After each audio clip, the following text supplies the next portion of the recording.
Hare Krishna. Today we will discuss chapter 4, verses 24 till the end of the chapter, until verse 46. Sarvastastra BPRS Sarvavadaika Satphala Sarvasiddhantaratnatya Sarvalokaka Dikpada Sarva Bhagavata Prana Srimad Bhagavato Prabhu Kalitvanto Didatitya Shri Krishna VIHE-Bhaktivedanta. O Srimad Bhagavatam, O nectar churned from the ocean of all Vedic scriptures, O most prominent transcendental fruit of all the Vedas, O you are enriched with the jewels of all spiritual philosophical conclusions, O you will grant spiritual vision to all the people of the world. O life breath of the Vaishnava devotees, O Lord, you are the sun which has arisen to dispel the darkness of Kali Yuga. You are actually Lord Krishna, who has returned among us.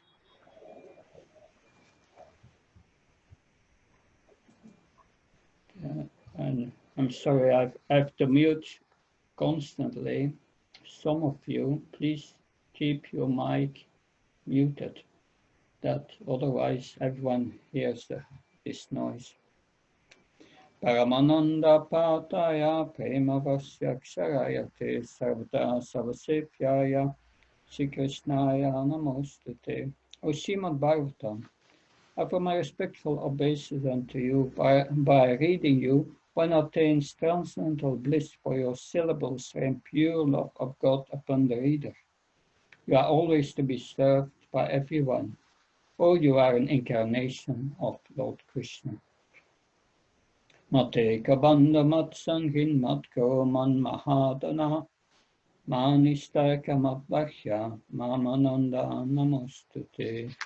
O Srimad Bhagavatam, O my only friend, O my companion, O my teacher, O my great wealth, O my deliverer, O my good fortune, O my bliss, I offer respectful obeisance unto you. Asadu sadhu tadaim atini chot sadaraka anamunsikadachin mam premarit kadantayo spura. O Srimad Bhagavatam, O giver of saintliness to the unsaintly, O uplifter of the very fallen, please do not ever leave me. Please become manifest upon my heart and my throat, accompanied by pure love of Krishna. That someone says low sound. Do you understand? Is that general? Everyone hears me very low, or is there a problem? Hearing you clearly. Okay, you can hear clearly. That loud and clear for me. Okay. Loud and clear to me. Okay, then it's fine. As well to me. Yeah. Good. Thank you. So today we will continue with chapter 4. Hiranyakashipu terrorizes the universe. Amahyana timrandasya snansana slakya sakshur meritam yena tasmai shri gurave namah. So text 24. Te sammavira bhutvani arupa meha nishvana sanadayanti kakuba sadhanam abhayankari. Then there appeared before them a transcendental sound vibration emanating from a personality not visible to material eyes. The voice was as grave as the sound of a cloud, and it was very encouraging, driving away all fear. So the demigods have all become slaves of Hiranyakashipu. That he took over the Nandana gardens. So all the demigods, they prayed to the Supreme Lord for help. And now they are receiving a voice from coming from the spiritual world to them. They get a transcendental sound. So how do you know that a sound is transcendental? Someone wants to comment on that? How do you know that the sound is transcendental? That someone wants to comment? Oh, yes, Lalita Pitamai, please. Hare Krishna Maharaj. Here Prabhupada mentions that it was encouraging and it drives away the fear. That's in the verse, very good. It drives away our fear. That's a good point. Sanaksanatampam, what's... I have only two thoughts. One thought would be that all the sounds from the Vedas or from the scriptures are obviously transcendental. So if it is reflecting a sloka already spoken, or maybe if we are very lucky and we directly have a darshan or of the Lord or of a pure devotee, that would be transcendental, I guess. Yeah, that is an idea. All the Vedic scriptures are transcendental. That's something to consider. Vasudev Prabhu, what do you think? Hare Krishna Maharaj. So here in the shloka, it is said that the Vani was arupa, means like without a form. So if something is generally, whenever there is a sound, it comes from somebody. But here we can see that the sound vibration is coming, but that personality was not visible to material eyes. So that means that it is something beyond our material senses or material eyes can perceive. So that is something spiritual or transcendental. Yeah, so by that origin must be transcendental. Also a good point. Mother Prabhupada Priya, please speak. Yes, also building on what Lalita Pritamai Mataji said, because the material situation that they were in was completely terrible. So the fact that something could be happening which was positive and uplifting and encouraging means that it's something that's beyond the material situation, something that's above all that and is pulling them out of it. Yes. So it has to be transcendental. It transcends the material reality, the material experience that they're in. Mm-hmm. Some characteristics of transcendental sound, because all what you said is correct. That I'm not sure that everything in the Vedas is transcendental. Some parts are karmakanda.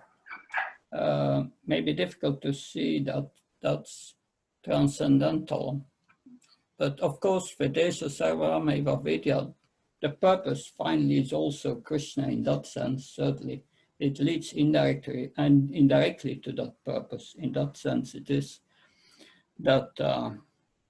So how do you know it's transcendental? Transcendental sound will purify you. That's the first characteristic.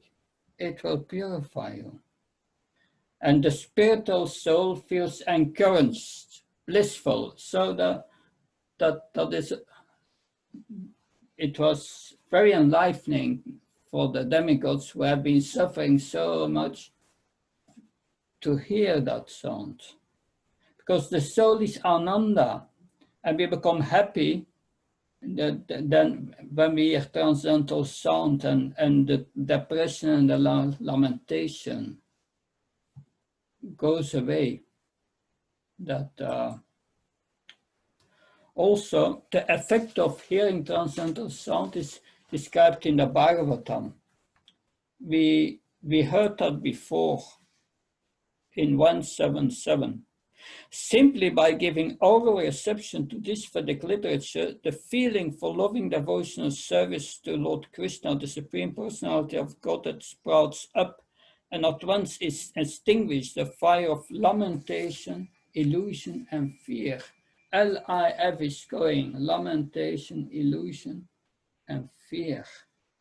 That so one becomes encouraged that because these demigods are in a very discouraging situation, very fearful of Hiranyakasipu. They were becoming encouraged and they became free from fear.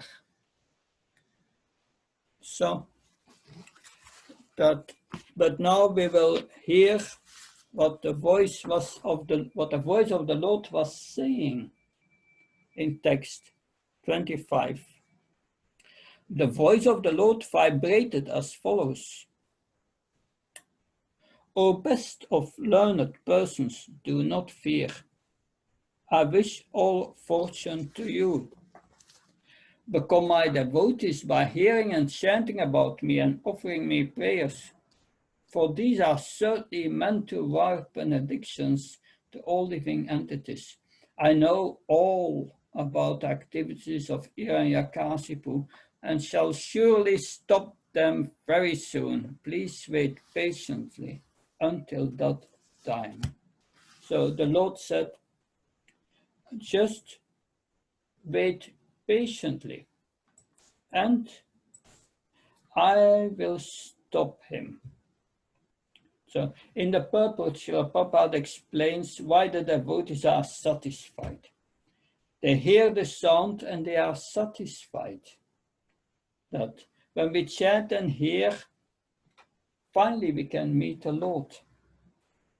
Just feeling happy by chanting, but that is a characteristic of someone situated in bhava. That's a high state. The Lord knows the atrocities of Hiranyakasipu. Why is not stopping them now? That we will hear in the next verse, that will be clarified. First he has to offend Prahlad and then he will appear. So we can read the purport in the middle. The vibration of the Lord's voice appeared in the presence of all the devotees, and although the person vibrating the sound was unseen to them, they were meeting or seeing the Lord because they were offering prayers and because the vibration of the Lord was present. Contrary to the law of material nature, there is no difference between the Lord offering prayers and hearing the transcendental vibration. Pure devotees, therefore, are fully satisfied by glorifying the Lord. Such glorification is called kirtan. Performing kirtan and hearing the vibration of the sound Hare Krishna is actually seeing the Supreme Personality of Godhead directly. One must realize this position, and then one will be able to understand the absolute nature of the Lord's activity. So, performing kirtan and hearing the vibration of Hare Krishna and the Bhagavatam. But now in text 27. Text 27 is a great warning. A great warning for all who offends devotees. That those who make offenses to devotees will be vanquished. So, when one is envious of the demigods who represent the Supreme Personality of Godhead of the Vedas, which give all knowledge of the cows and Brahmins, Vaishnavas and religious principles, and ultimately of me, the Supreme Personality of Godhead, he and his civilization will be vanquished without delay. He and the whole civilization, Krishna says. That's a big warning. So now, the next verse, the Lord says, when Hiranyakasipu teases the great devotee Prahlad than his own son, who is peaceful and sober and who has no enemy. I shall kill Hiranyakasipu immediately, despite the benedictions of Brahma. That so in the purport at the end, a devotee does not create enmity with anyone, but if someone becomes his enemy, that person will be vanquished by the Supreme Personality of Godhead, despite whatever benedictions he may have received from other sources. Hiranyakasipu was certainly enjoying the fruitful results of his austerities, but here the Lord says that as soon as he committed an offense at the lotus feet of Prahlad Maharaj, he would be ruined. One's longevity, opulence, beauty, education, and whatever else one may possess as a result of pious activities cannot protect if one commits an offense at the lotus feet of a Vaishnava. Despite whatever one possesses, if one offends the lotus feet of a Vaishnava, he will be vanquished. So offenses can be made on different levels: mental, verbal, physical. But when Hiranyakasipu, when he teases Prahlad Maharaj, he signed his own death sentence. Also, a devotee does not create enmity. He does not see anyone as one's enemy, but he may have enemies. Someone sees him as an enemy. And we have great examples from the Bhagavatam, Sri Chaitanya Charitamrita, of those who have offended devotees. Daksha offended Lord Shiva. Chitraketu, Parvati. Dhruva Samuni offended Ambarish Maharaj. Suruchi, Dhruva's stepmother, offended Dhruva. Ramachandra Khan, who sent a prostitute to Haridas Thakur to deviate him from his vows, that he was also severely punished by the Muslim ruler. Ramachandra Puri, that's godbrother of Ishvara Puri, who offended his spiritual master, Madhavendra Puri. And then he lost all taste for devotional service and he became a dry critic of devotees of everyone. So these are the results of offenses. And it's also a warning for us that now the demigods heard his voice and they got great faith in the unseen voice of the Lord. So they said, the great sage Narada continued, when the Supreme Personality of Godhead, the spiritual master of everyone, thus reassured all the demigods living in the heavenly planets, they offered their respectful obeisance unto him and returned confident that the demon Hiranyakasipu was now practically dead. Yeah. In the purport, second line, second sentence. Since the demigods resort to the Supreme Personality of Godhead, why should the worshipper of the demigods not approach the Supreme Lord for whatever benefits he desires? And then Srila Prabhupada quotes, Akama sarvakam moksakama udarati tivena bhaktiurna chaita purusham param.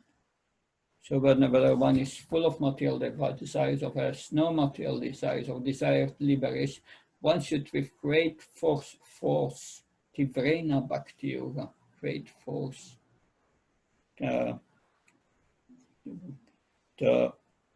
approach the Supreme Personality of Godhead. And all the desires will be fulfilled and you will become purified.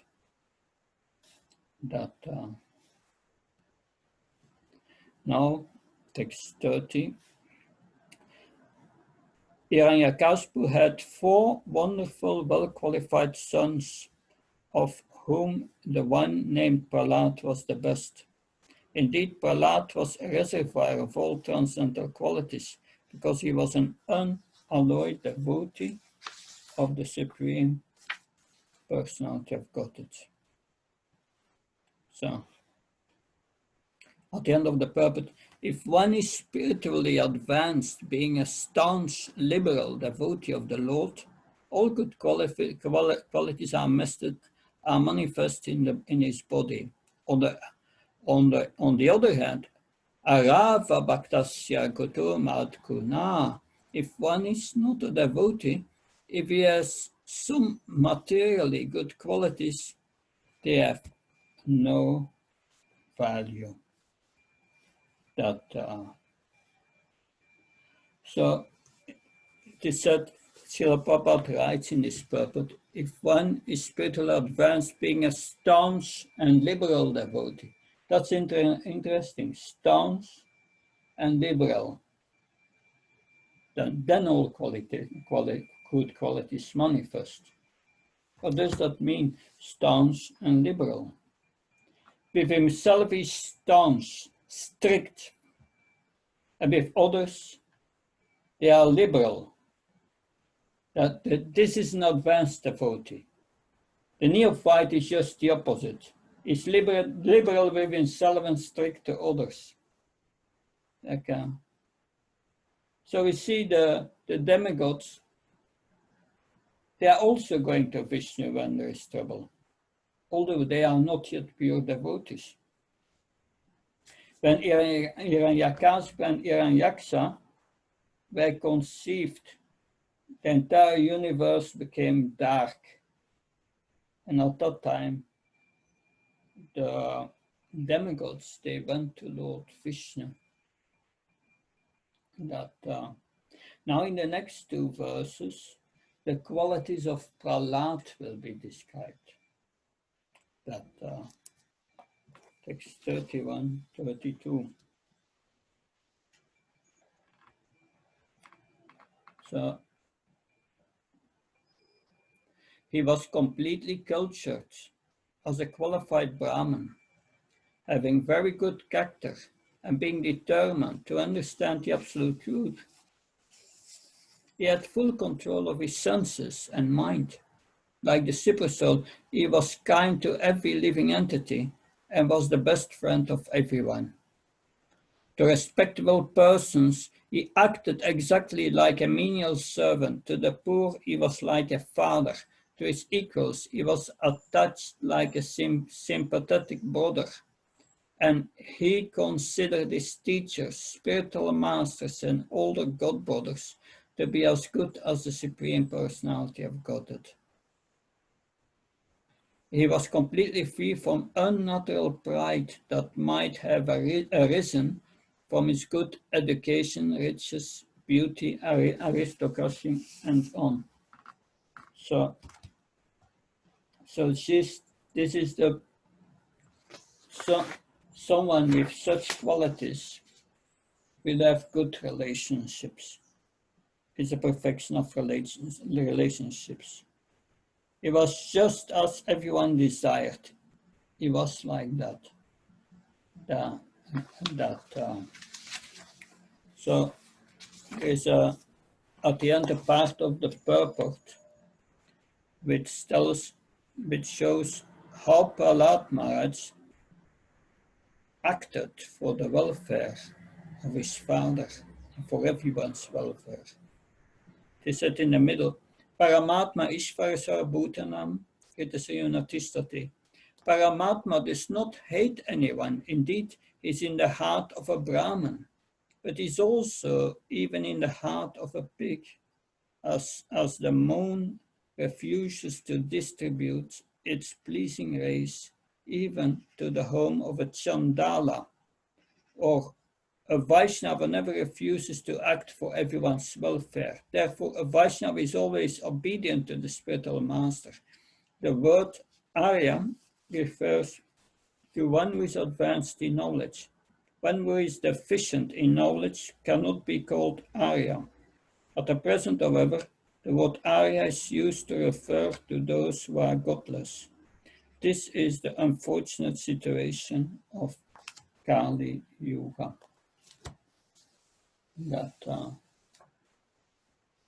So we see Prahlad Maharaj acted for the welfare of his father.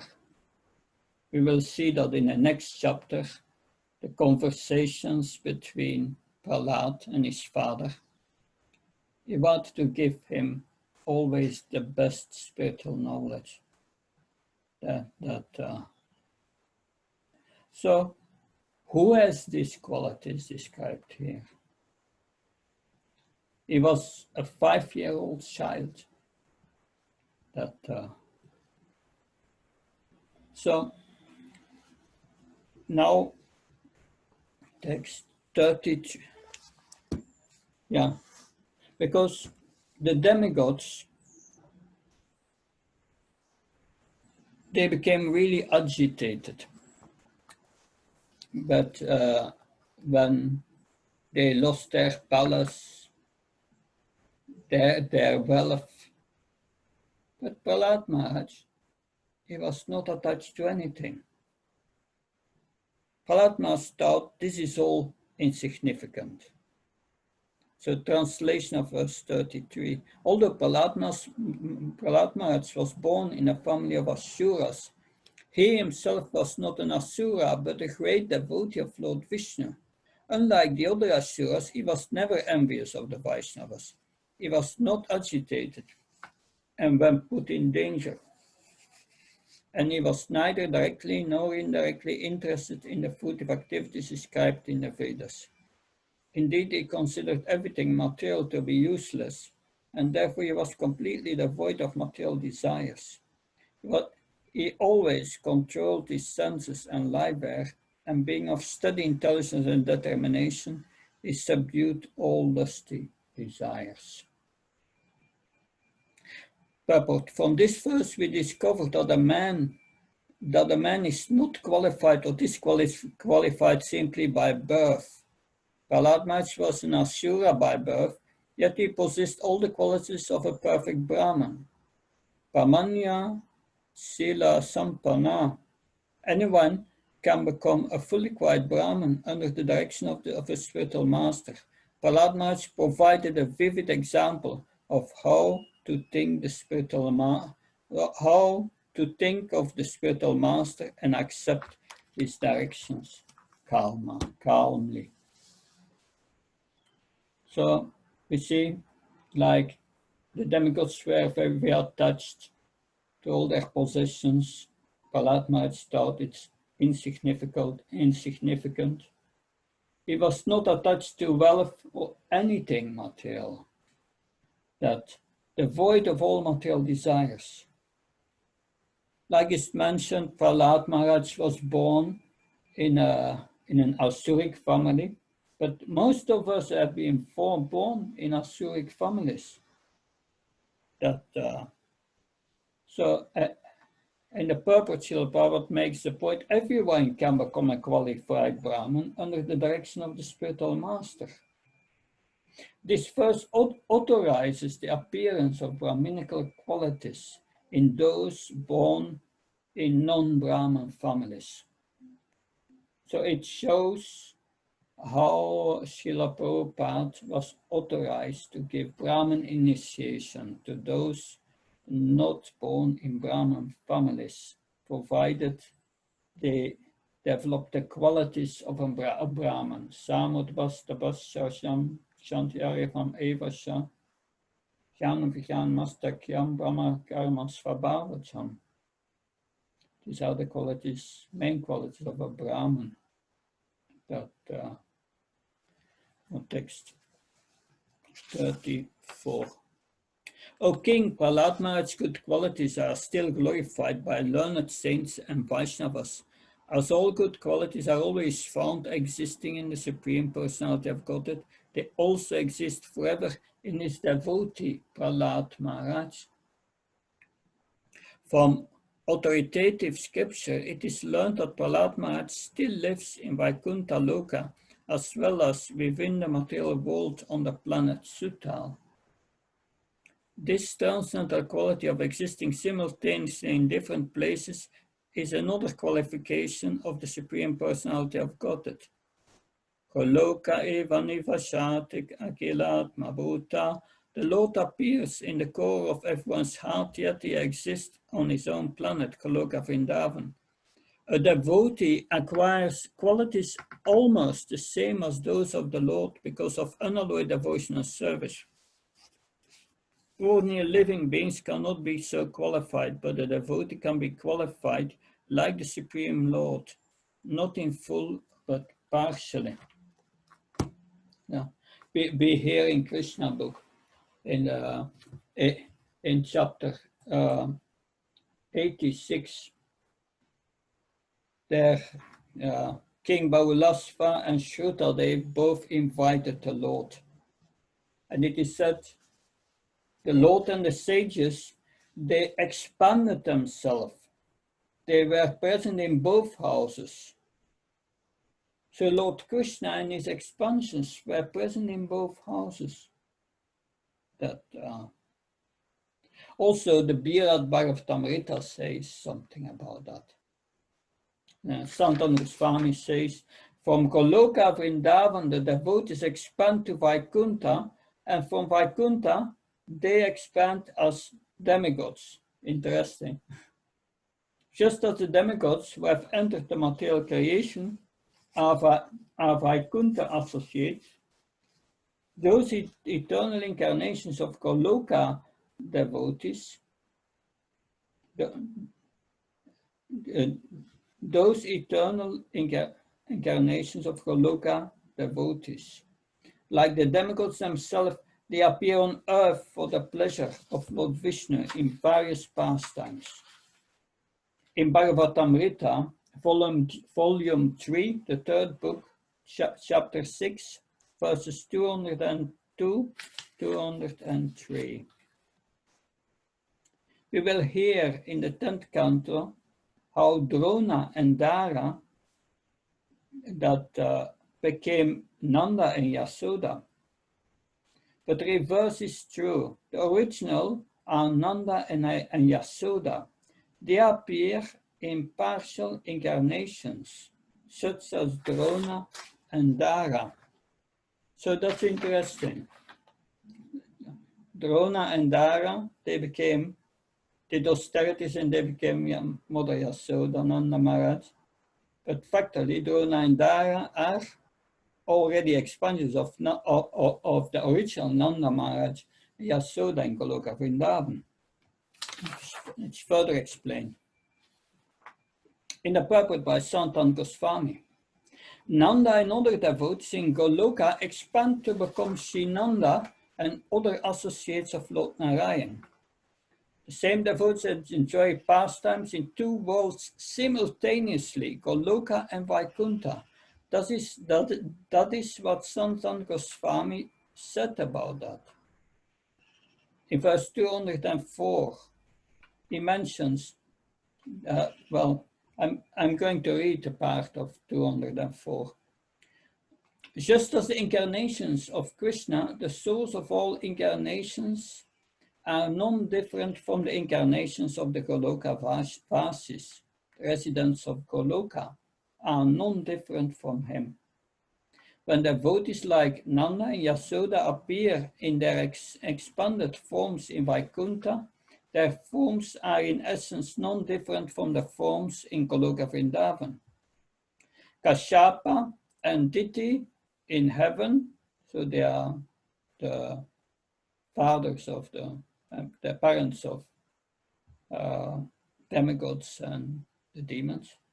So Kashyapa and Diti in heaven were incomplete portions of Vasudeva and his wife, or of Vasudeva and his wife Devaki.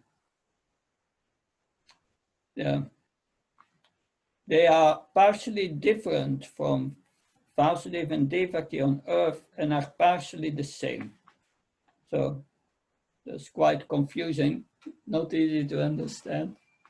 So these things are going on. It is Ashinta, it is in the purport there. Ashinta, that's inconceivable for our intelligence. Kolokavasis are born sometimes as partial expansions and sometimes as their full selves, appearing to assist Krishna according to time and need. Not only Krishna expand, but also his devotees expand. In Brahma Samhita it also says, if you worship Lord Krishna and you also are attached to Gaur Nitai, then you go to both places in the spiritual world. You go to Svedatvip, where Lord Chaitanya is having his pastimes, and you also go to Goloka Vrindavan. So these are different chambers, they call it, of the Goloka planet. The same soul, but two expansions in different places at once. Bhaktivinoda Thakur says, unless you get the blessings of Nitai, you cannot understand Radha and Krishna.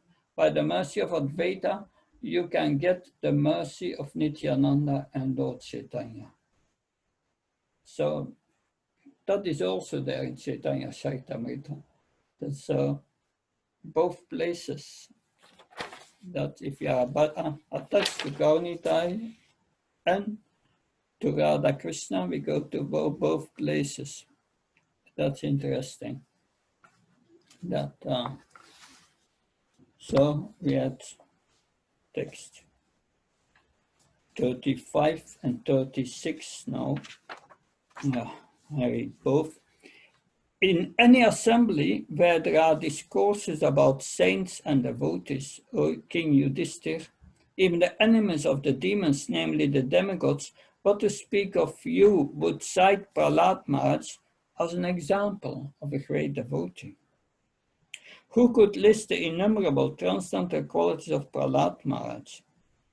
He had unflinching faith in Vasudeva, Lord Krishna, the son of Vasudeva, and unalloyed devotion to him. His attachment to Lord Krishna was natural because of his previous devotional service. Interesting point. Although his good qualities cannot be enumerated, they prove that he was a great soul, a Mahatma.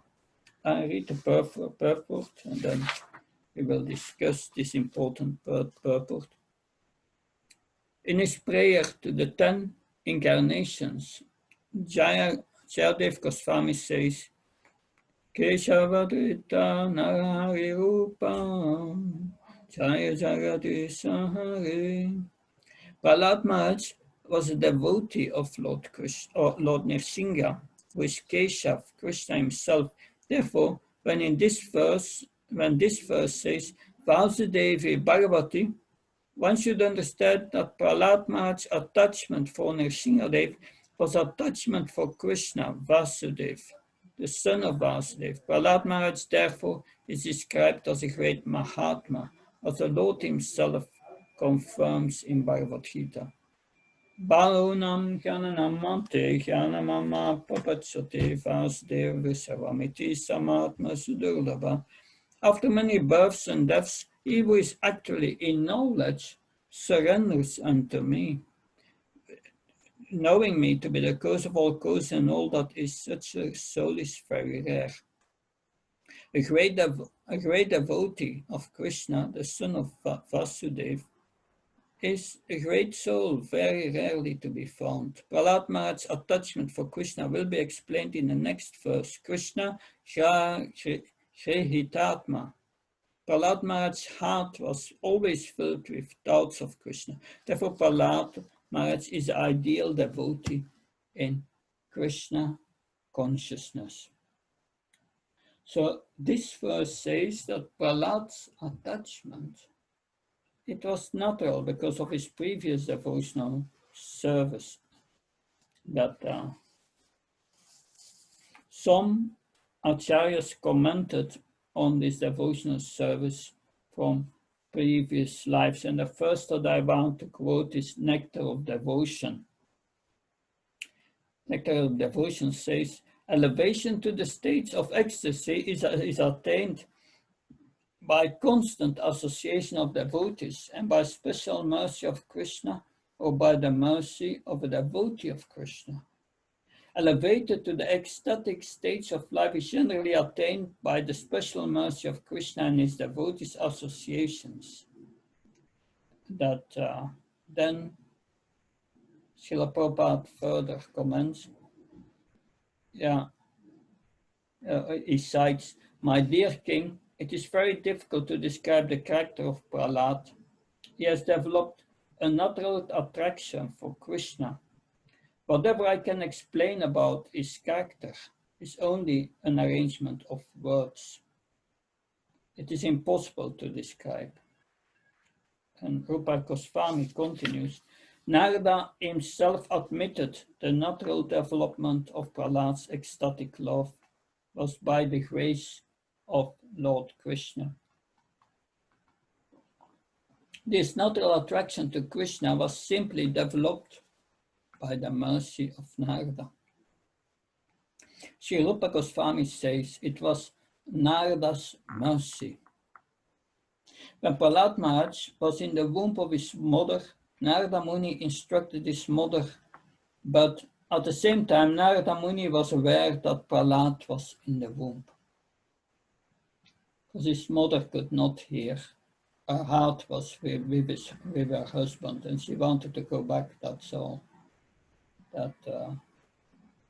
But Narada was aware that Prahlad was in the womb. Oh, no.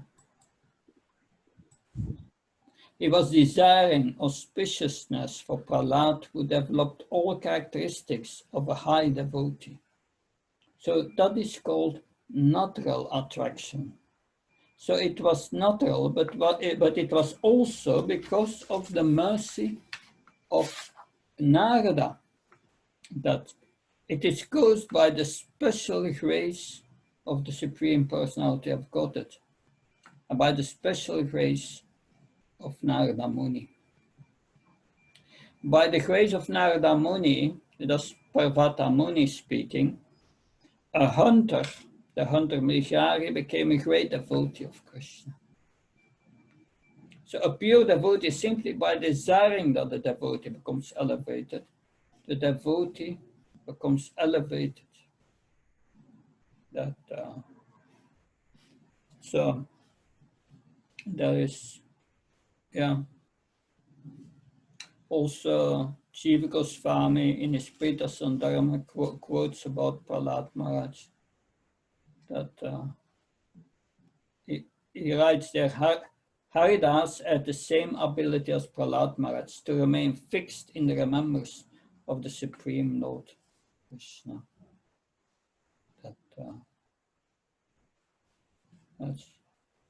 Now we read verse 37, and there we have in the purport, in the Sanskrit word Krishna Graha. Nyasta Kridanako Balo Shadavatan Manastaya Krishna Graha Shahitatma Naveda Charatitrisam. So you have the word Krishna Graha by Krishna, who is like a strong influence. Normally, Graha in astrology is the influence of the planets. But here is Krishna Graha, the influence of Krishna. From the very beginning of his childhood, Prahlad Maharaj was uninterested in childish playthings. Indeed, he gave them up altogether and remained silent and dull, being fully absorbed in Krishna consciousness. Since his mind was always affected by Krishna consciousness, he could not understand how the world goes on being fully absorbed in activities of sense gratification. So that is interesting. Prahlad was 5 years old. Children of 5 years old, they only want to play. But we see here how different Prahlad was. Prahlad Maharaj is a vivid example of a great person fully absorbed in Krishna consciousness. In Chaitanya Charitamrita Madhya Lila 8274, it is said, Stavra Jangama Deke, Nadeke Taramurti, Savatahaya Nicha, Istadeva Spurti. A fully Krishna conscious person, although situated in this material world, does not see anything but Krishna anywhere and everywhere. This is a sign of a Mahabhagavat. The Mahabhagavat sees Krishna everywhere because of his pure attitude of love. And then Srila Prabhupada quotes the verse, Premansya Triti Bhakti Velocanena Santa Sadeva Deo Sivalokayanti Syama Sundara Sintya Gunasvarupam Govindam Adipurusham Tamham Bhajami. Premansya Triti Bhakti Velocananda. The eyes are anointed with the pulp of love. And then in the middle of the purport, Srila Prabhupada speaks about these influences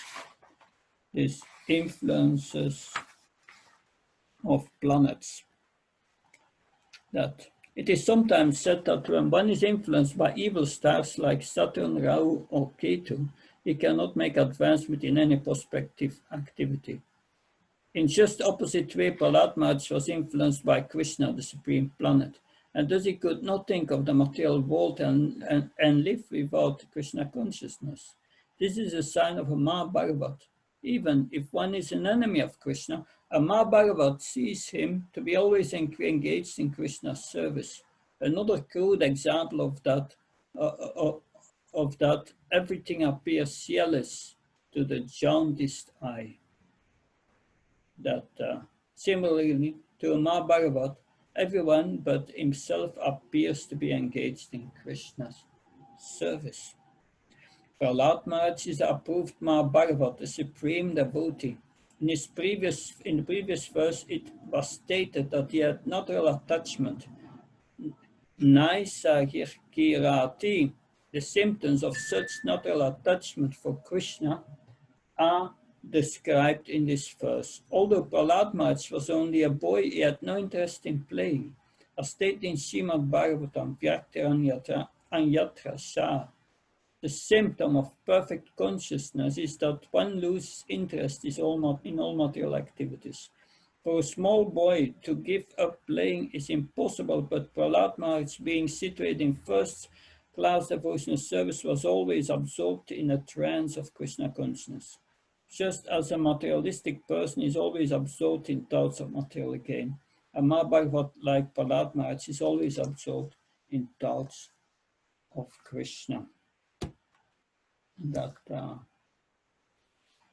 So there is in the Chaitanya Charitamrita Madhya Lila 1200, verse 194. In the material world, there is Prakriti and Pradhan, the ingredients of material nature. However, there is a distinction between material and spiritual varieties. An advanced devotee like Prahlad Maharaj sees everything as one, Krishna, as stated in Srimad Bhagavatam 7.437, and that's a verse we are discussing. Krishna Grahitatma Naveda, that Naveda Jagat Itrisam. One who is in full Krishna consciousness does not distinguish between material and spiritual. That so that then Advaitacharya glorified pure devotional service. Sri Nityananda Prabhu, he sarcastically condemns the philosophy of the, oh no, I'm sorry, this is not related. So Prahlad Maharaj didn't see a distinction between spiritual and material. That so how is it that there is no distinction between spiritual and material varieties for a person in Krishna consciousness? That so how can a person in Krishna consciousness? Why does a person in Krishna consciousness does not make a distinction between material and spiritual varieties? Someone wants to comment on that?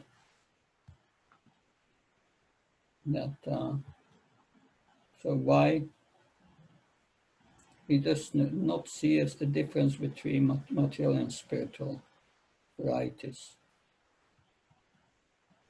That yes, Mother Prabhupada Priya. Hare Krishna. Well, because everything comes from Krishna. Krishna says, Aham Sarvasya Prabhavo.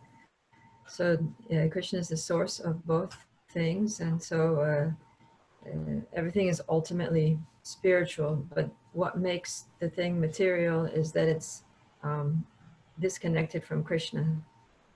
So, Krishna says that those things that are separate from him,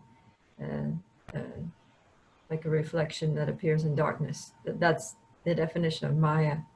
So, devotee sees that everything comes from Krishna and that everything has the potential to be spiritualized or Krishnaized by being used in Krishna's service.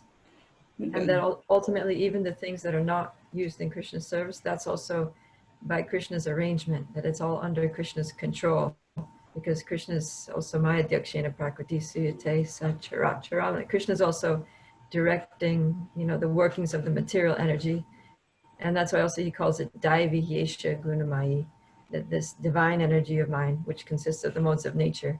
So even the material energy under the modes is also divine because it's his energy. So yes, how can something material come from something spiritual? Everything comes from Krishna is spiritual, but it is our consciousness that makes the difference. And that's a point you nicely made.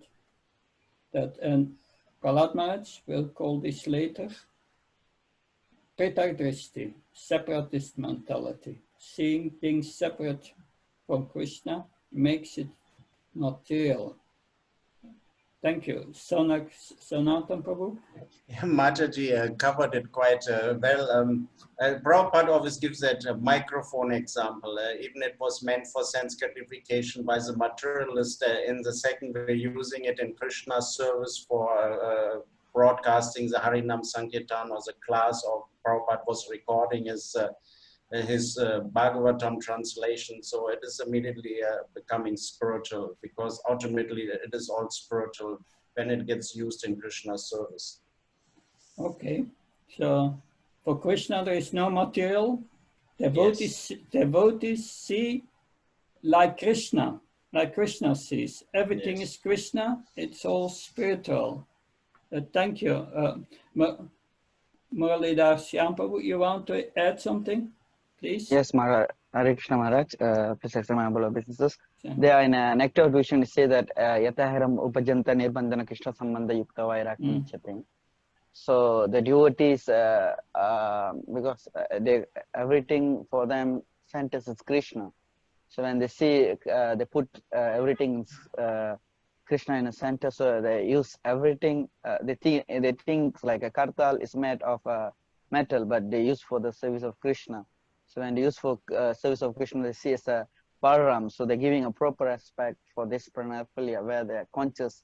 So they use everything in a service of Krishna. So for them, everything is Krishna. So because they put Krishna in center. Yeah, there is a verse in the 4th chapter of Bhagavad Gita which tells us that whatever is used in the sacrifice, the ghee, the ladle, the one who pronounces the mantras, the butter, it becomes all spiritualized. So whatever is offered to Krishna becomes spiritualized. That's interesting. So we know the secret how to turn matter into spirit, that to bring everything to the original spiritual position. Yes, Tribhuvanatha Prabhu, please. Hare Krishna Maharaj, just like we heard that everything is 0, 0 without 1. So say Krishna is the one. If you have so many 0 and there is no 1, this is not complete. So when there is many 0 and there is 1, which is Krishna, it becomes spiritualized and it's useful. Yes, that's bring everything one in harmony with Krishna, with the whole.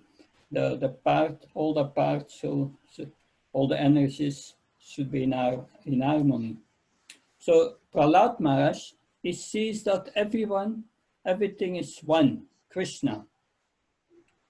When you see problems, that means that you are seeing material. One thinks this part is material and that gives me trouble. But for an advanced devotee, everything is spiritual. That here it is described how Prahlad Maharaj was possessed by Krishna, controlled by Krishna. So what are the symptoms of someone who is possessed by Krishna? The symptom is they cannot withdraw their thoughts from Krishna. The great yogis are trying to think of Krishna and they cannot. And here you have Prahlad, he cannot drive Krishna out of his mind. It looks like a mental disease of obsession, but it's not. They are unaware of their external material conditions, and that was Prahlad Maharaj. I will read some of the realizations of Bhakti Tirtha Maharaj on this subject. He says, the greatest test is that you must know that you must now become completely possessed by God. It is not a matter of hearing or speaking the philosophy. That it is even not a matter of living the theology, he says. You must become engulfed and devoured by every aspect of the culture of transcendence. That means that everywhere you look, you must be able to see God's love, mercy, and protection. Even thought that enters your mind, every thought that enters your mind must either directly or indirectly be connected with devotional meditation. Everywhere you must not only take Krishna with you, you must see the place as a rendezvous site where you will meet the Lord in his full splendor. Even your eating, sleeping, meeting, and defending should be only for the Lord. Otherwise, you have to cease these activities. All nonsensical talking should also be ceased. These are the symptoms of a possessed person. Unless your words become a catalyst for glorifying the Lord, they must go, be ceased, if we want to come to that high position. Yeah. The secret, Bhaktivedanta Maharaj says, is fear nothing, desire nothing, ask for nothing. Accept to be God's pure and loving vessel. A vessel is something that contains something. A vessel here is something that Krishna speaks to. A vessel means something that holds. So you should hold Krishna in your mind and in your heart. How can this attitude be achieved? You must realize that God's mercy is causeless. If friends glorify you, honestly think you have done, then one like Prahlad, he would honestly think that he has done nothing to deserve the grace. Always thanking the Lord for his causeless mercy. If something bad happens, then thank you, Krishna. All the distress are only a token punishment, being minified by the Lord's mercy. People are attacking you. Envision this as a wonderful learning opportunity. You must try to be a better servant than all those who enter in your midst. Yeah. Being totally possessed with God means you see all what lives as sacred. Every living entity exists in the body of God. So there is this Vedic thought, God comes in the form of a guest, Atiti. All beings belong to God. The only difference is the level of realization and empowerment. What about the living entities who run away from God with all their might?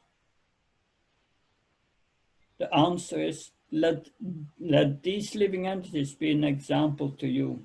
Run as quickly in the opposite direction with full absorption and dedication to the Supreme. This is being possessed by Krishna. So these are ideas how to be possessed, which is described in this verse, text 38.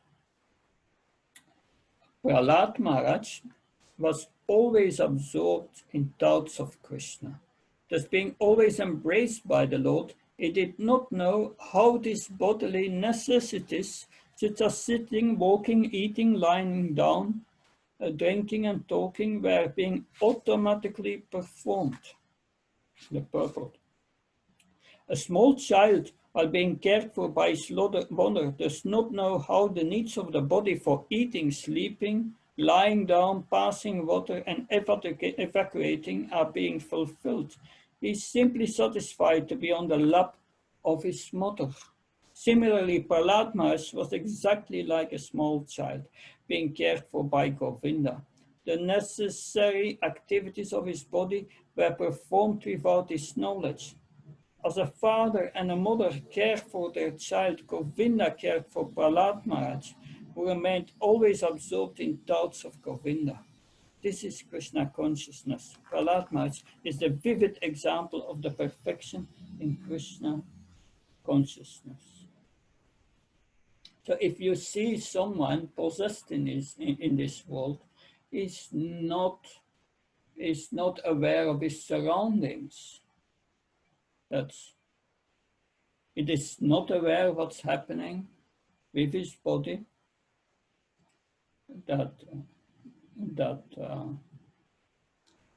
So it may have also the next symptoms, which are described in verse 39.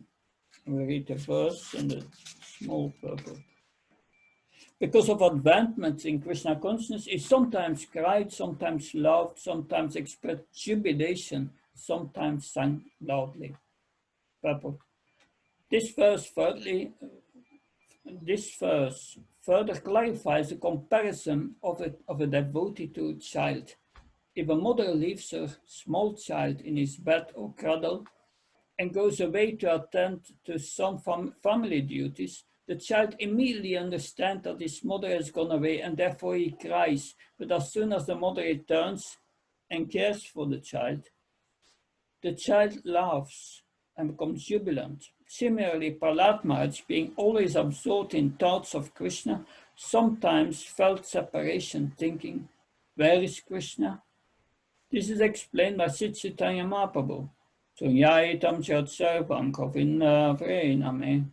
When an exalted devotee feels that Krishna is invisible, having gone away, he cries in separation, and sometimes when he sees that Krishna has returned to care for him, he laughs, just as a child sometimes laughs upon understanding that his mother is taking care of him. These symptoms are called bhava, the nectar of devotion. In nectar of devotion, various bhavas of ecstatic condition of a devotee are fully described. These bhavas are visible in the activities of the perfect devotee. So a person possessed in this world is unaware of what's around him. And he's simply absorbed in his own world, like Prahlad Maharaj was like that. But Srila Prabhupada was not always laughing and crying. He did not like to exhibit his symptoms, but sometimes he did. Sometimes he would cry and get stunned. He would not continue speaking. But for most of the time, he was very serene and very normal. So Prahlad Maharaj was threatening him. But Prahlad Maharaj thought that his father was only joking. He was thinking like that. Verse 40. Sometimes upon seeing the Supreme Personality of Godhead, Prahlad Maharaj would loudly call in full anxiety. He sometimes lost his shyness in jubilation and began dancing in ecstasy, and sometimes being fully absorbed in thoughts of Krishna, he felt oneness and imitated the pastimes of the Lord. In the purport, and that's very interesting, Srila Prabhupada will give an insight of the bhava, the mood of Prahlad Maharaj about his relationship with the Supreme Lord, with Nrsingadev in particular. Prahlad Maharaj sometimes felt that the Lord was far away from him and therefore called him loudly.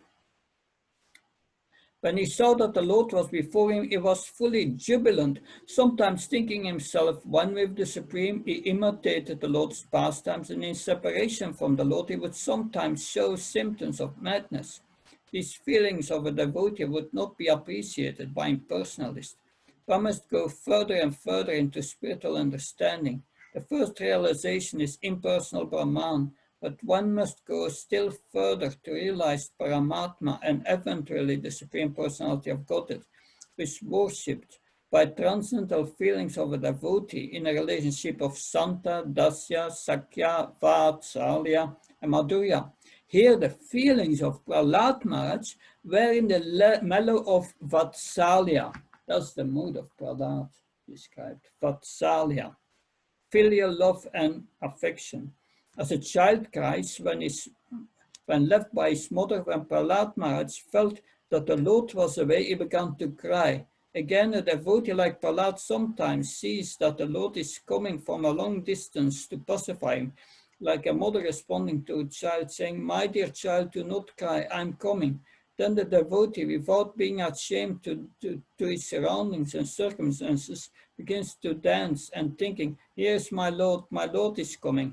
Thus the devotee in full ecstasy sometimes imitates the pastimes of the Lord, just as the cowherd boys used to imitate the behavior of the jungle animals. However, he does not actually become the Lord. Prahlad Maharaj achieved the spiritual ecstasies described herein by his advancement in spiritual understanding. So in his childhood, apparently, Prahlad was experiencing constantly some lila with the Supreme Lord. That sometimes Krishna would come, sometimes Krishna would embrace him. So the performing of chanting is that one should chant like a child crying for his mother, as described here. So it is mentioned here, Prahlad Maharaj feels Vatsalya Bhav for Nrsimhadev. But Vatsalya Bhav is normally the parent and the child. But this is like a reverse Vatsalya. The Prahlad seeing Nrsimhadev as his father. It's a different reverse Vatsalya. In the actual Vatsalya Bhav, you have the father-mother relationship. But in Nectar of Devotion, it is said that Nrsimhadev is the incarnation in charge of this Vatsalya Bhav. Interesting. So, the next verse. Sometimes, feeling the touch of the Lord's lotus hands, he became spiritually jubilant and remained silent, his hair standing on end and tears gliding down from his half-closed eyes because of his love for the Lord. Purple. When a devotee feels separation from the Lord, he becomes eager to see where the Lord is. And sometimes, when he feels pangs of separation, tears flow incessantly from his half-closed eyes. As stated by Chaitanya Mahaprabhu in his Sikshastikam, Yugaitam Nameshna Sakshisa Pravisaitam. The word Sakshisa Pravisaitam refers to tears falling incessantly from the devotee's eyes. These symptoms, which appear in pure devotional ecstasy, were visible in the body of Prahlad Maharaj. So when it's in the Bhagavatam that when Krishna was in Dwarka, once he was playing chess with Rukmini, and Rukmini could see that Krishna was distracted.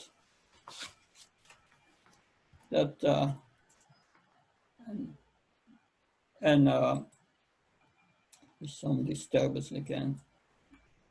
So Rukmini asked Krishna, what's going on? Why are you distracted? And Krishna says, Draupadi is in trouble.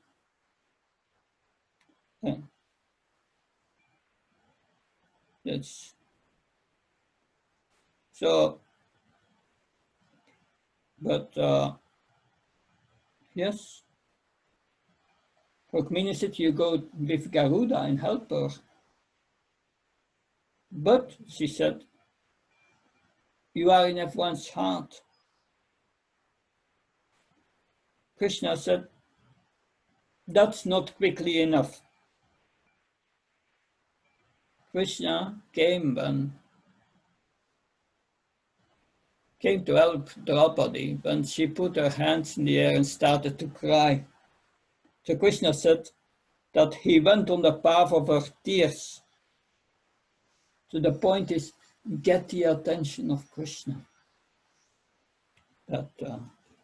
42. Because of his association with perfect unalloyed devotees who had nothing to do with anything material, Prahlad Maharaj constantly engaged in the service of the Lord's lotus feet by seeing his bodily features. When he was in perfect ecstasy, persons very poor in spiritual understanding became purified. In other words, Prahlad Maharaj bestowed on them transcendental bliss. So here in this verse, yeah,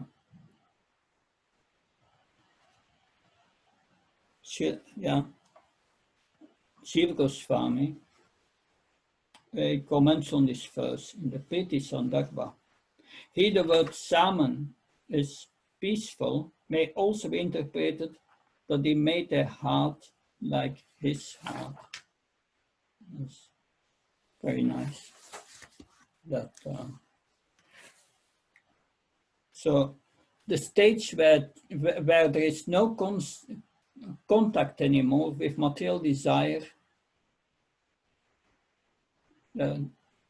is revealed and may be seen in devotees like Sukadev Goswami and other great devotees.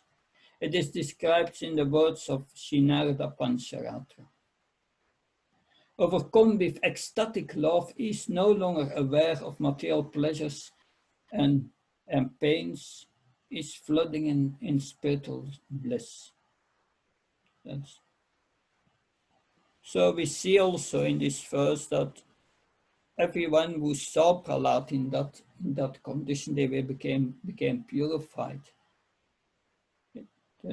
How Prahlad Maharaj changed the mind of his friends. There's a verse from the Yoga Vasishta, but it's cited in the BPRS. It's from the Ramayana, but I don't have the references. It is about association with pure devotees. In all circumstances, one should approach saintly persons. Even one receives no teachings, spontaneous dialogue with them imparts valuable lessons. When one approaches persons who have real knowledge, three things happen. Emptiness overflows with fullness. Death becomes immortal nectar.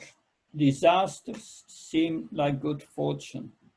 So somewhere or another, we should try to get the association of pure devotees. Now we will read the last verses. My dear King Yudhishthir, the demon Hiranyakashipu tormented his exalted fortunate devotee, although Prahlad was his son. Purport. When a demon like Hiranyakashipu, despite his elevated position due to severe austerities, begins to tease a devotee, he begins falling down, and the results of his austerities dwindle. One who oppresses a pure devotee loses all the results of his austerities, penances, and pious activities. Since Hiranyakashipu is now inclined to chastise his most exalted devotee son, Prahlad, his opulences began to dwindling. Text 44. Much Yudhishthira said, O best of the saints among the demigods, O best of spiritual leaders, how did Hiranyakashipu give so much trouble to Prahlad Maharaj, the pure and exalted saint, and Prahlad Maharaj was his own son? I wish to know about this subject from you. A father and mother are always affectionate to their children. When the children are disobedient, the parents chastise them, not due to enmity, but only for the child's instruction and welfare. How did Hiranyakashipu, the father of Prahlad Maharaj, chastise such a noble son? This is what I'm here to know. Last verse. Maharaj Yudhishthira further inquired, How was it possible for a father to be so violent towards an exalted son who was obedient, well-behaved, and respectful to his father? O Brahman, O Master, I never have heard of such a contradiction as an affectionate father punishing his noble son with the intention of killing him. Kindly dissipate our thoughts in this regard. Purport. In the history of human society, an affectionate father is found to moment to unmute to mute. In the history of human society, an affectionate father is rarely found to chastise a noble and devoted son.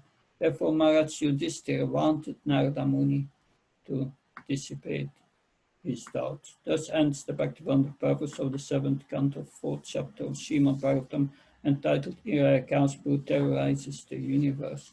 And on all the answers of these questions, we will hear in the following chapter. So now we will pause for 10 minutes. It's 2:25 and we will resume at 2:35. Thank you very much. Hare Krishna.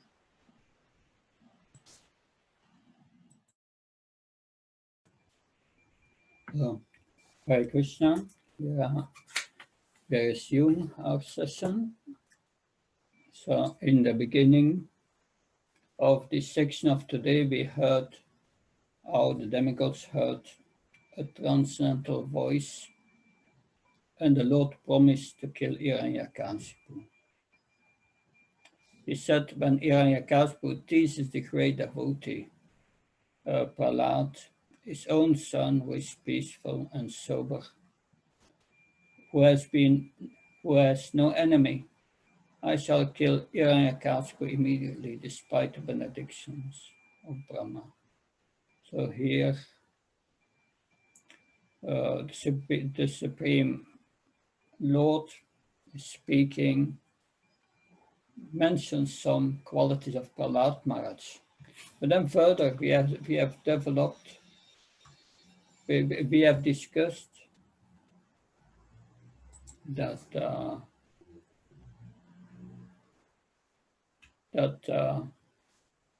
Prahlad Maharaj and his qualities, that so my question to you is, after hearing these presentations, after hearing the presentation of today, which qualities of Prahlad Maharaj did strike you as most significant, or just which qualities you remember? Please share that. Thank you.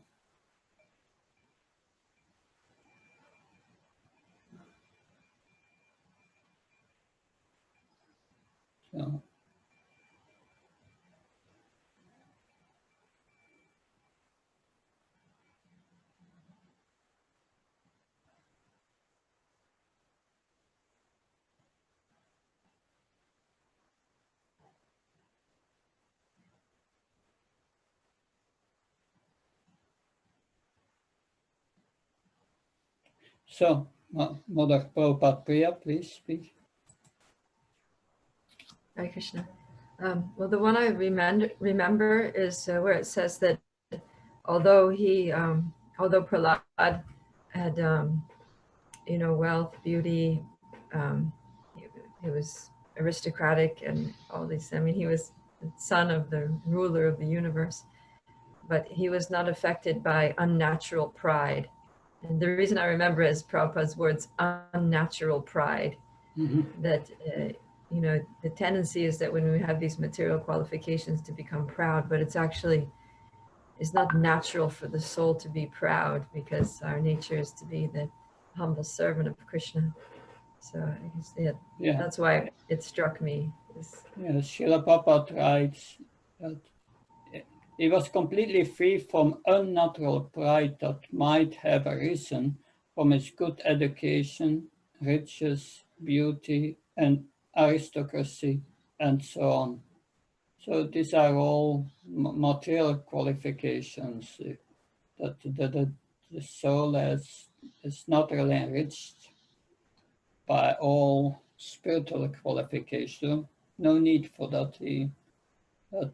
But if we become, we feel pride, that means false ego, and yet no false ego. Thank you. It's a very important point. Something we learned today. So, Tribhuvannath Prabhu, please speak. Maharaj, thank you so much. I think I appreciate the one Srila Prabhupada's tailoring his quality to that of Parahatma. That the Parahatma is seated in everyone without distinction. Okay. We saw the Paramatma everywhere. Thank you, Tribhuvannath Prabhu. Then, Gaur Krishna Prabhu, please speak. Hare Krishna Maharaj. Hare Krishna. Yeah, the fact that he was fully absorbed in thoughts of Krishna, because it seems to me that that's what all the other good qualities came from, that he was fully absorbed in Krishna. Oh, that's a good point, that this absorption in Krishna was the source of manifesting all his good qualities. Thank you, Gaur Krishna Prabhu. Sanak Sanatan Prabhu? Yeah, most probably I'm elaborating on Gaur Krishna Prabhu's point. It is said that he was in transcendental ecstasy and he was shedding tears and he was contemplating on the Lord. So there are those qualities which devotees are having, but here these are the qualities of a devotee who is actually in connection with Krishna. So I thought that. Yeah. Good, thank you. Yeah. Dalita Pitamai, what did you see as an outstanding quality of Prahlad?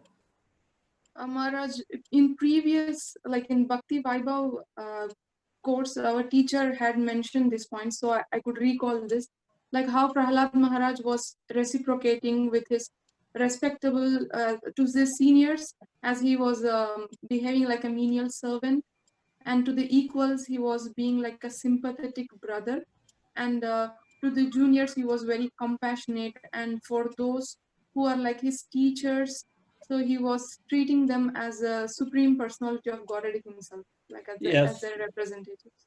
That's summarized in a purport. It says he has full control of his senses, like the super soul. He was kind to every living entity and was the best friend of everyone.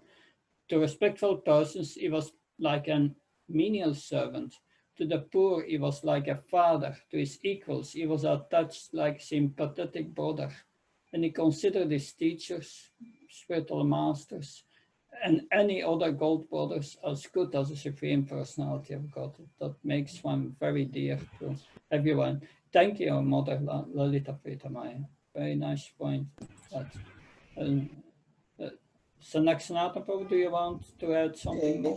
Yeah, actually also a point I really liked, that was what Prabhupada said in the purpose about being liberal, and then further explaining liberal with others and staunch on themselves, where most of us newcomers, we're staunch on others and liberal. I really appreciated that point. Yeah, okay. Thank you. That's Prabhupada's purpose, always very enlightening. That's, thank you. I see Tribhuvannath Prabhu is asking a question. Thank you, Maharaj, for the ongoing reference. Bhaktitirtha Swami, to which of his books? I don't know. I heard it in a lecture given by Mother Narayani. So, and I don't have the reference, whether it comes from a seminar or a book. But I found it very striking, therefore I used it. Secondly, 4:7:4:24. I will read the verse again. 24. Then there appeared before them a transcendental sound vibration emanating from a personality not visible to material eyes. The voice was grave as the sound of a cloud, and it was very encouraging, driving away all fear. What actually do we recover, is Tribhuvannath Prabhu asking. Influence of both personal and material. I don't understand that question. Can you please explain this further, what you are asking here?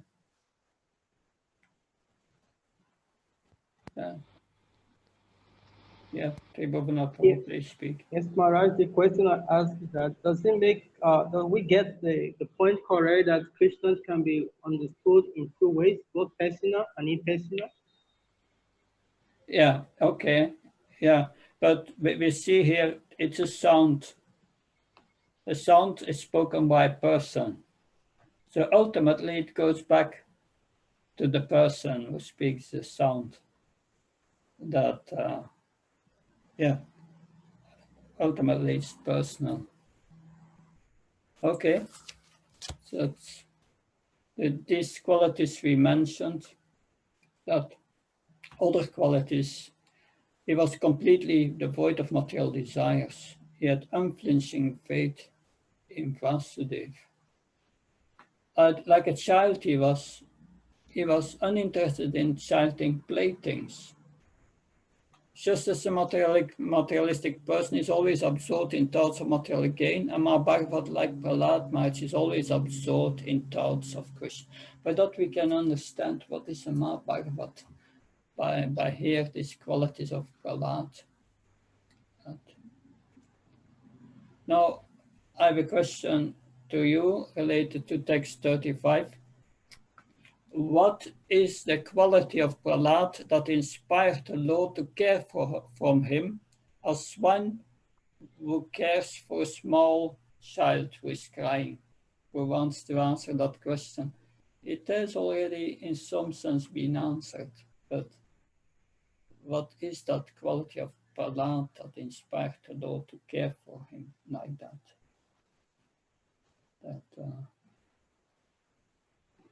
So,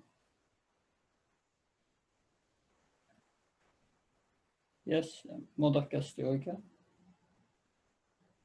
please speak.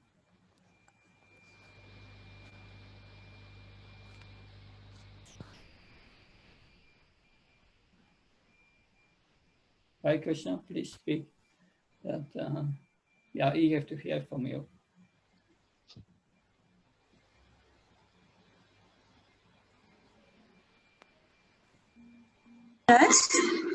Yes. Hare Krishna.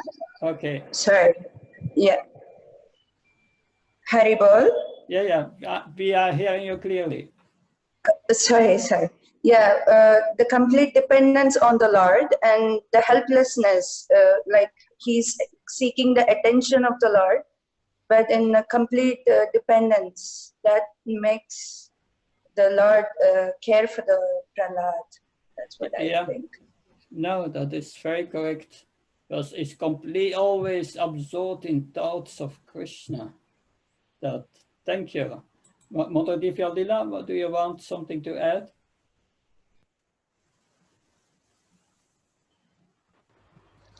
Hare Krishna. Yes, Maharaj, I want to add the same point with the constant remembrance of the Lord by Prahlad Maharaj. And the translation also says that he did not know how his bodily necessities are taken care of. It just reminded me of a verse from the 5th chapter Bhagavad Gita, that how the activities take place. Krishan, Gachan, Sopan, like so many things that for a devotee, how it happens, he's not even bothered with the activities, but it just goes on. Yeah, somewhere or other, like it happens, like a small baby is not caring for anything. It passes stool in the diapers, and everything happens. That it's complete dependence. That's nice. Mother Prabhupada Priya? I have a question in relation to this point, if you don't mind. Yeah.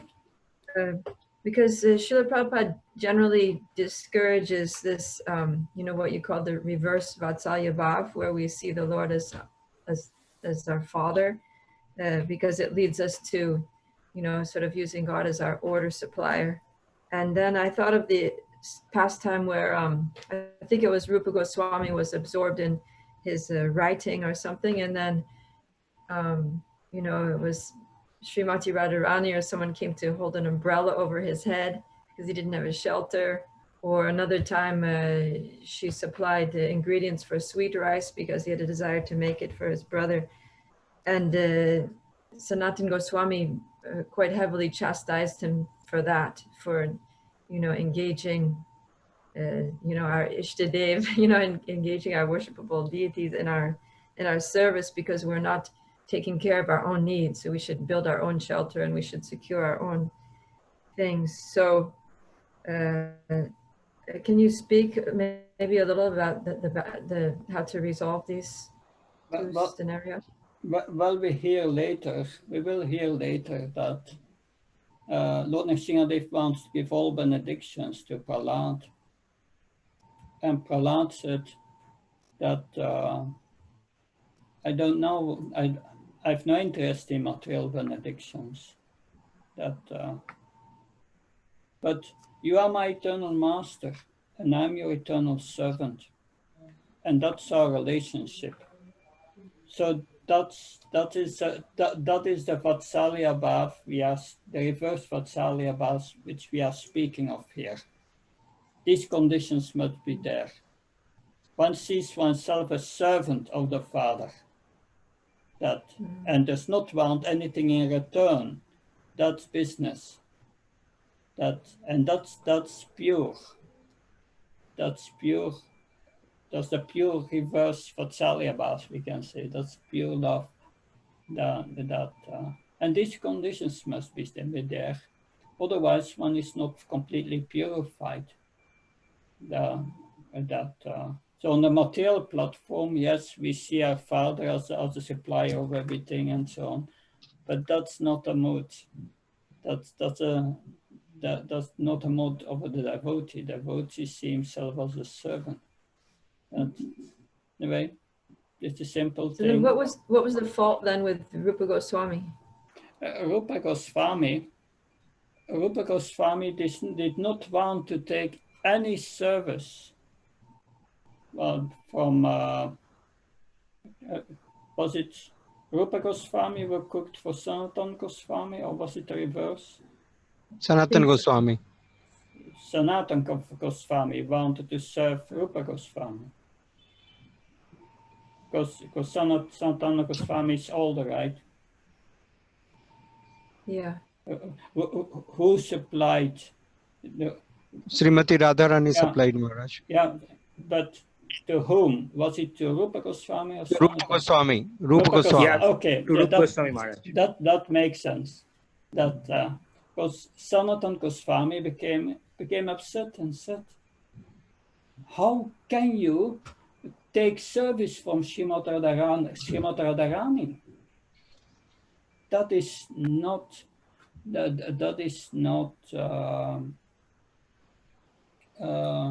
not proper." So that's a devotee. He wants always to serve, and does not want to serve Radharani, assist, and not take service from. So that's the same principle. That's the same principle as as Prahlad Maharaj. He wanted only to serve Lord Nrsimhadev. This did not want anything from him. So that's pure love, only giving, nothing in return. So for me, it's the same principle. Do you see that difference? Yeah, but I just think if we should anticipate the things that we need and take care of those things so that the Lord doesn't have to. And that's also, you know, it's a way of making sure that he doesn't serve us, we're not putting him in a position where he's obliged to serve us. Right. Make our own arrangements.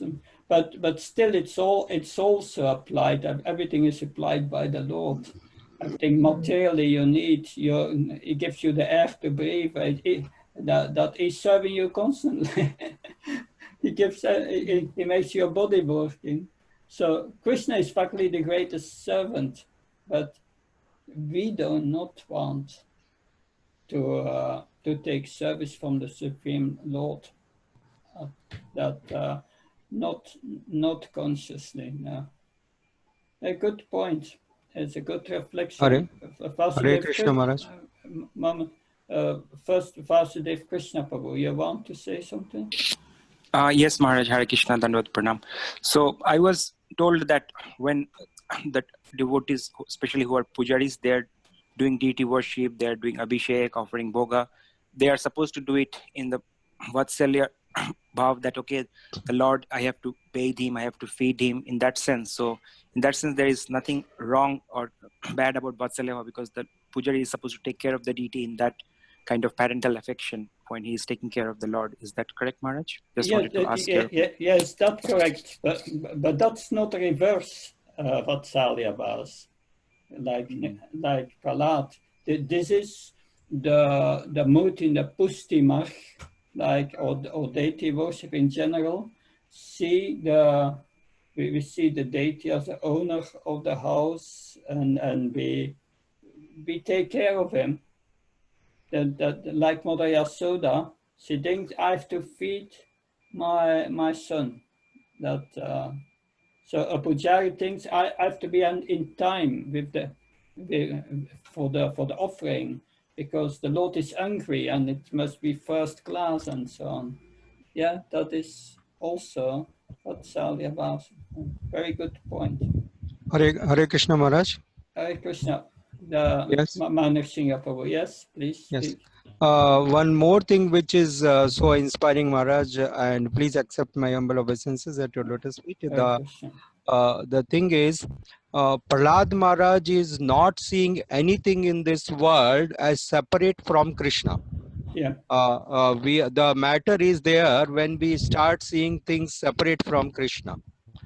And number two, he is not trying any, he is not putting any endeavor to protect him or to safeguard him, which shows that he is really dependent on the Father. Had he been trying, when, because so many times the calamities and the severe attacks were attempted on him, but in none of the situation he tried his some own endeavor or some movement to guard against. So that shows that he is really and truly fully dependent on the mercy, and he is seeing the Supreme Lord, his Savior, everywhere in the pure Vatsalya Bhav. That makes it very unique. Yeah, that's sure. That these are unique qualities of Prahlad Maharaj, of his being always absorbed in thought of the Lord. So this has been an interesting journey. Any other comments or questions? Yes, Mother Kasturika, please speak. Hare Krishna Maharaj. So when we are discussing text 35 and 36, you mentioned a point saying that Prahlad Maharaj he didn't become a Mahabharata because of his previous lives, but only because of the mercy of the spiritual master, Narada Muni. Then how do we understand Bhagavad Gita 7:28, where it says persons who have acted piously in previous lives and in this life, whose sinful reactions are completely eradicated, are free from dualities of delusion, they engage themselves in my service with determination. So my question is, okay, so Prahlad Maharaj is an exception and he became a Mahabhagavat, and because of the mercy of the spiritual master. So my question is how, even I have an access to my spiritual master's mercy, Prabhupada's mercy, but why I'm not able to take it with such determination? Of course, I don't want to become a Mahabhagavat, but at least, the progress deeply Krishna consciousness. So just wanted to know how I can grow. Yeah, determination in this verse of Bhagavad Gita, Srila Prabhupada explains in lectures that does not refer to pious activities, because pious activities you get bodily happiness in this life. It refers to devotional service performed in previous lives. That so, but without determination, that determination is slackened for different reasons. That it's slackened because we make offenses. We are not properly performing our devotional service, and but if we are in the anartha nivritti process of purification of the heart, then surely we will get more taste and more determination. That but determination will be there, especially when we determination will be there when we feel inspiration. That, and where does that inspiration come from? That this attraction, that comes from two things according to the Bhagavatam.